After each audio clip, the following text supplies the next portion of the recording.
Queremos darle la bienvenida a aquellas personas que nos brindan amablemente su atención a través del canal de YouTube de Tax Editores y al abogado y maestro en impuestos Jesús Reynoso, experto en análisis legal en la práctica tributaria fiscal y en el ejercicio de la defensa del contribuyente. Bienvenido, profesor.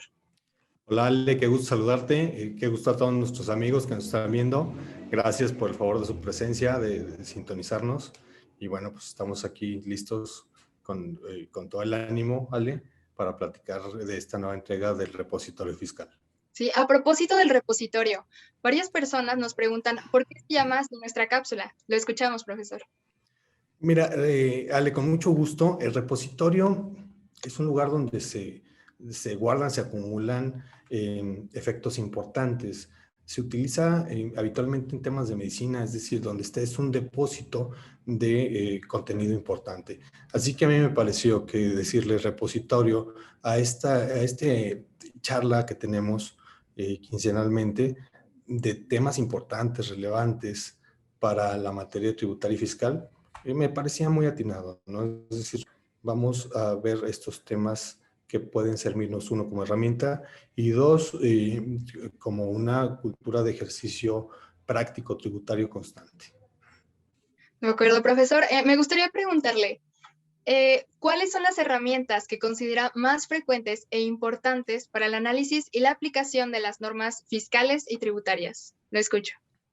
Gracias, Ale. Pues como te comentaba, esta charla busca precisamente hacer un análisis de conceptos trascendentales de la materia tributaria y fiscal. Es decir, primero hacemos una diferencia entre lo que es fiscal y tributario y que luego iremos viendo por qué.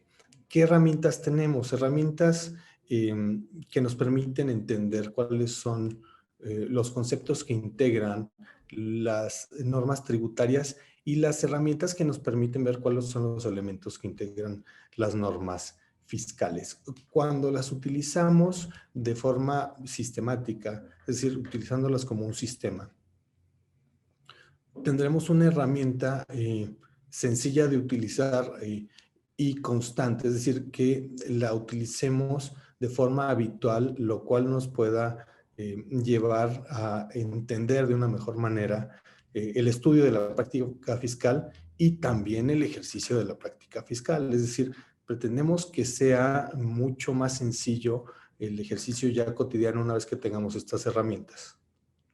Espero sea eh, ilustrativo lo que te comento, Ale. Claro que sí.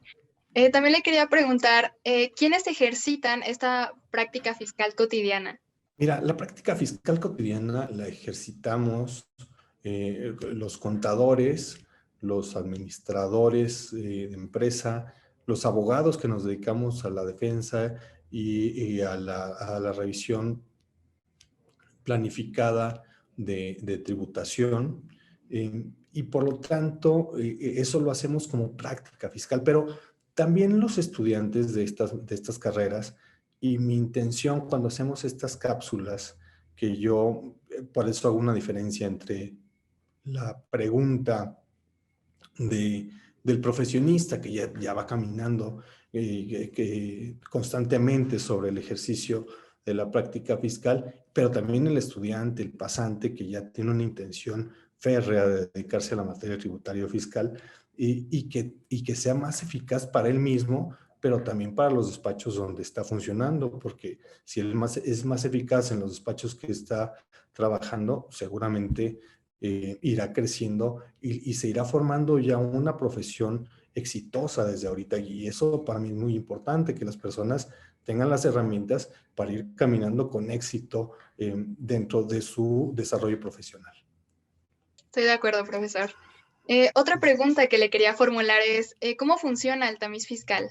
El tamiz fiscal, me he atrevido a decirle así, a un conjunto de 3 artículos principales, que es el artículo 1, el artículo 5 y el artículo 6, todos del Código Fiscal de la Federación, vigentes actualmente y sin reforma aparente en lo futuro, o por lo menos en el futuro inmediato, que obtenemos desde un análisis como si fuera una coladera.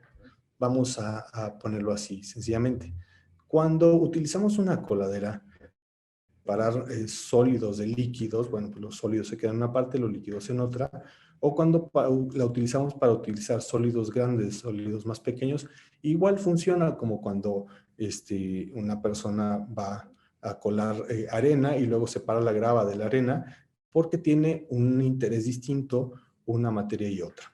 Aquí utilizamos el tamiz fiscal para darnos cuenta si estamos hablando de una materia tributaria o de una materia fiscal. La materia tributaria generalmente trasciende a las obligaciones y los derechos del contribuyente, es decir, de esta obligación contributiva que nos manda el artículo 31, fracción cuarta, y luego también vemos la parte fiscal, que son las facultades de la autoridad revisora, en este caso del SAT, o de las secretarías de finanzas de las diversas entidades federativas, que nos llevan a verificar si nos están revisando, ejercitando una facultad de comprobación adecuada o se les está pasando tantito la mano. Es, digamos, una herramienta que nos va a servir como, podríamos decirlo de una forma sencilla, hacer un checklist para ver si el procedimiento que nos están aplicando es el adecuado o bien si el procedimiento tuvo deficiencias o por exceso, pues se les está yendo ahí como la carga con el contribuyente. De acuerdo, profesor, muchas gracias. Ahora a continuación le voy a leer un par de preguntas que nos enviaron al correo, que por cierto, si alguno de nuestros espectadores tiene alguna pregunta que le cause inquietud respecto a estos temas, puede enviarnos sus preguntas al correo que aparece en pantalla. Ahora, nuestra primera pregunta es, ¿las reformas de la miscelánea fiscal en qué momento quedaron firmes?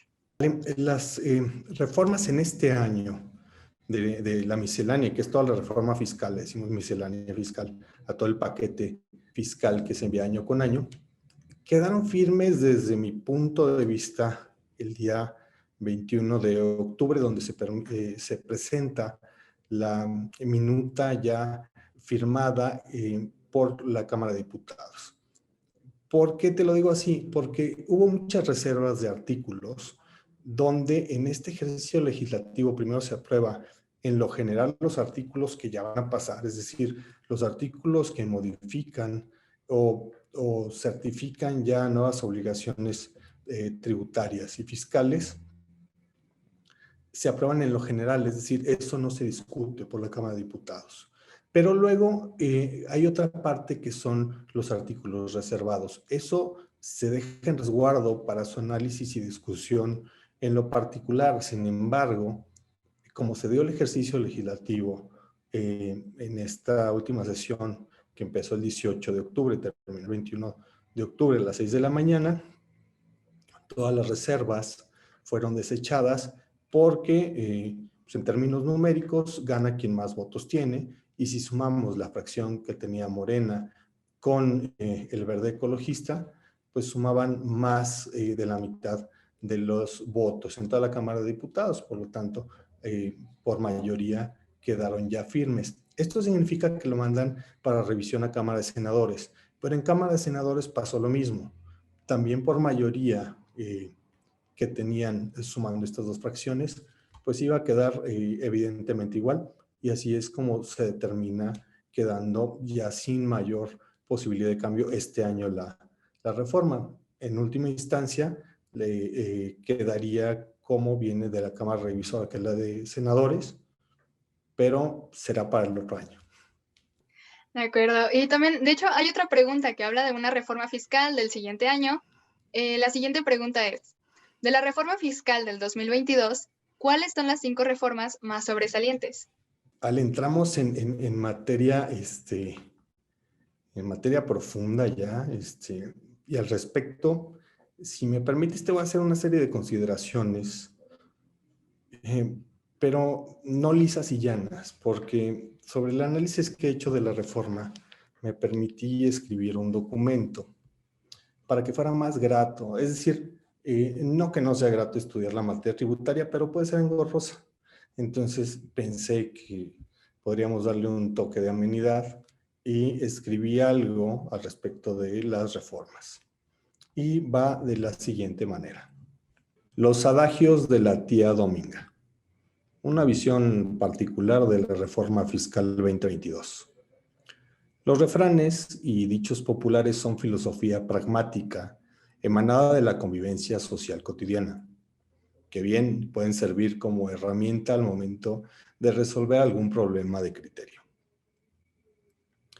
Al observar los más relevantes cambios que nos trajo la marea ocasionada por la tormenta en la Cámara de Diputados en el ejercicio de aprobación del dictamen de Miscelánea Fiscal 2022, que nos da como resultado la minuta proyecto decreto firmada en fecha 18 de octubre y de aprobación el 21 de octubre, el único camino que me queda es reconocer la contundencia del dicho que reza: en casa de jabonero, el que no cae, resbala. Pues bien, ahora resulta que no sé cómo explicarle a doña Elvia, una ama de casa de 65 años de edad, sin más ingresos que los donativos aleatorios que le dan sus hijos, que en enero del año que viene deberá inscribirse al Registro Federal de Contribuyentes, en un régimen denominado sin actividad, y aun cuando no tenga un futuro de empresaria o profesionista, al igual que los jóvenes que recién cumplan 18 años. Ella también es mayor de edad. Y el reciente artículo 27, inciso A, párrafo quinto del Código Fiscal, no distingue, y por lo tanto, donde la ley no distingue, la aplicación de la norma es general. Es decir, nosotros tampoco podemos distinguir. Tampoco sé cómo le voy a explicar que aun cuando hace apenas un par de meses era casi imposible conseguir citas para las firmas electrónicas o reactivación de sellos, a partir de enero 2022 el SAT tendrá una superestructura más eficiente que el reloj suizo, pues a pesar de que el régimen dice sin obligaciones, la primera obligación es inscribirte, bajo advertencia que de no hacerlo aparentemente no tienes ninguna consecuencia. Es decir, no hay una multa porque el transitorio sexto nos dice que no hay ninguna consecuencia. Sin embargo, al estar ya inscrito, se pueden medir una serie de obligaciones anteriores, por ejemplo, que sí tengas una actividad económica, porque el punto finísimo es, si no tienes actividad económica, entonces no presentas declaraciones y no tienes obligación de pago. El tema es cuándo surge una actividad económica, porque señala la página del gobierno de la Ciudad de México, a través de la Secretaría del Medio Ambiente, que una actividad económica es cualquier actividad relacionada con la producción, intercambio y consumo de bienes o servicios e incluso información. Entonces ya tenemos por lo menos una apariencia de lo que es una actividad económica para una autoridad como lo es el gobierno de la Ciudad de México. Y bueno, ya que estamos hablando de un régimen, el RECICO, régimen simplificado de confianza, hace su flamante aparición para ganarle su silla al RIF, que seguramente se fue a la villa. Tal vez para rogarle a la Virgen que evitara la inevitable desbandada por los efectos de edad que produce el índice de su recaudación, que empezaba a madurar con tasas cercanas al 100%, es decir, íbamos ya en el séptimo año y ya podríamos empezar a pensar en una recaudación significativa. Sin embargo, no veremos los 10 años de estas personas que estaban en la incorporación, puesto que el artículo 113, que lo contemplaba, fue derogado. Entonces, adiós RIF, te vamos a extrañar. Por otra parte, es importante que recordemos que no hay recién nacido que no sea bonito, o por lo menos curiosito. Así, el régimen simplificado de confianza nace ofreciendo tasas del 1 al 3.5% sobre ingresos brutos, con una exención a quienes cobren efectivamente hasta 900,000 pesos al 0%, siempre y cuando seas agape, pero agape en serio. Es decir, que el 100% de tus actividades sean de agape, no 99.9%, 100%. Lo cual, bueno, me lleva a reflexionar un tema importante. ¿Quién podrá ¿Y quién querrá permanecer catalogado como agape? Sobre todo, ¿quién podrá? Si la respuesta es ni idea, las actividades que pueden tributar en el régimen de confianza fuera de agapes son las personas físicas que realicen únicamente actividades empresariales, profesionales u otorguen el uso o goce temporal de bienes. Con esta medida se actualiza una tasa delgada de tributación generalizada que funciona muy bien para quien tiene un apalancamiento operativo, es decir, su negocio ya camina solito, pero ante las circunstancias de la economía mundial contraída por la pandemia, resultaría conveniente que la barajeáramos más despacio, por decirlo de una manera, ¿no? Es decir, antes de tomar decisiones precipitadas y migrar a aquel reciclo que parece muy amable, yo sí quisiera ser un poquito cauteloso. En cuanto a la responsabilidad solidaria que se le viene a los contadores públicos y auditores por no convertirse en agentes fiscalizadores y delatores, se antoja delicado. Por poner bajito el precio, ya que incurrirían solidariamente en encubrimiento de delitos fiscales sancionables con prisión de 3 a 6 años, o el congelamiento para ejercer la profesión por 3 años. Y aquí me pregunto, si los irán a subir a la nómina del SAT o de alguna dependencia de vigilancia financiera, digo, por la responsabilidad de servidor público que se les está endilgando con este artículo 52 del Código Fiscal que están reformando. Por último, en cuanto a la limitación del porcentaje exento de aportación que le imponen a las personas físicas que apoyaban a las organizaciones de la sociedad civil, exclamó Úrsula, sobrina de doña Elvia. Lo único que puedo recordar es que quien se lleva se aguanta. Pues la gran mayoría de esas asociaciones cubren la deficiencia en servicios de salud, cultura, vivienda digna y promoción del deporte, que, por mandato de ley, están reguladas en el artículo 4 constitucional, señalando que deben ser cubiertas por el gobierno federal. Es decir, la falta de atención en los rubros que dejen de satisfacer las asociaciones que desaparezcan por esas aportaciones que ya no van a recibir, se traduce en una carga de egresos para la federación, quien al promover esta reforma nos ejemplifica claramente el concepto de darse un balazo en el pie. Ahí lo podemos ver con la reforma al artículo 151 de la Ley de Impuesto sobre la Renta, donde nos quitan esa fracción que nos permitía deducir las aportaciones que se hacían a este tipo de asociaciones. El cambio se ve reflejado en el texto que menciona el monto total de las deducciones que podrán efectuar los contribuyentes en términos de este artículo no podrá exceder la cantidad que resulte menor entre 5 salarios mínimos generales al año o del 15% de total de ingresos del contribuyente, incluyendo aquellos por los que no se pague el impuesto. Sí. Y luego decía la parte interesante.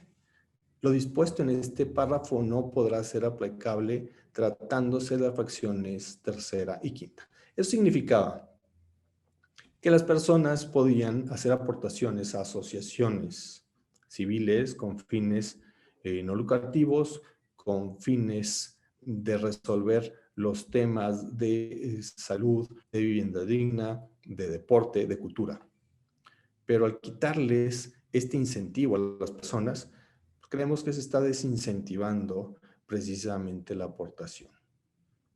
Toda vez que, además de bajar el límite, que era de 5 veces el salario mínimo elevado al año, ahora lo cambian a 5 veces la UMA elevado al año, es decir, casi le están quitando un 40% del beneficio que esto representaba. Es decir, como una deducción que a final de cuentas tenía un destino benéfico, un destino altruista. Y, por lo tanto, de esta fracción solo nos quedó la fracción quinta. que nos implica que se pueden seguir aportando a la cuenta de retiro personal. Adiós a esa amable fracción tercera. Espero, por lo tanto, que le quede claro a doña Elvia que con esta paridad en la miscelánea fiscal 2022 hay afectación a contribuyentes y funcionarios recaudadores, a cada uno en su modo, haciéndose presente y efectivo el adagio de la tía Dominga. Para evitar omisiones, aquí todo mundo respinga. Gracias, Alejandra. Muchas gracias, maestro. Con esto concluimos la cápsula del día de hoy. Queremos agradecer a Tax y Práctica Fiscal e informarles a ustedes que ya está disponible la revista número 930 de la segunda quincena de octubre. En esta revista se encuentra una colaboración con el maestro en impuestos Jesús Reynoso y la pueden conseguir de manera quincenal en Sanborns o librerías de prestigio. También queremos agradecer al maestro Jesús Reynoso por darnos esta charla tan interesante y responder a las preguntas que nos formularon de una manera más amena y fácil de entender. Muchas gracias. Y pues también agradecer a todos ustedes que están aquí en esta nueva emisión del Repositorio Fiscal y los esperamos para la siguiente emisión. Muchas gracias y saludos. Hasta luego. Gracias, un gusto. Que estén bien todos. Gracias, Ale. Hasta luego.